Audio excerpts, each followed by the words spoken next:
അന്നത്തിനു വേണ്ടിയാണ് അവൻ അന്ന് വീട്ടിൽ നിന്നിറങ്ങിയത്. അവൻ പൗരപ്രധാനിയല്ല, വെറും സാധാരണക്കാരൻ മാത്രം. പിടിപാടുകളോ അധികാരങ്ങളോ ഇല്ലാത്തവനായതുകൊണ്ട് അവന്റെ രക്ഷയ്ക്ക് അവിടേക്ക് ആരും എത്തില്ല. പക്ഷെ മറന്നുപോയൊരു കാര്യമുണ്ട്. അവന് ജന്മം നൽകിയത് 1000 ചരിത്രങ്ങൾ സൃഷ്ടിച്ച മണ്ണാണ്.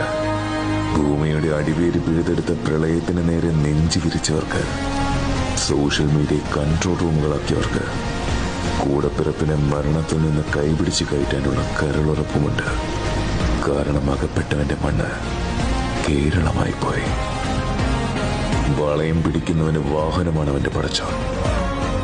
ഇന്നും ലക്ഷക്കണക്കിന് മനുഷ്യർ അവന്റെ ഹൃദയത്തിന്റെ തുടിപ്പ് അവസാനിക്കുന്നില്ല എന്ന് വിശ്വസിക്കുന്നതിന് കാരണവും ആ വാഹനം തന്നെയാണ്.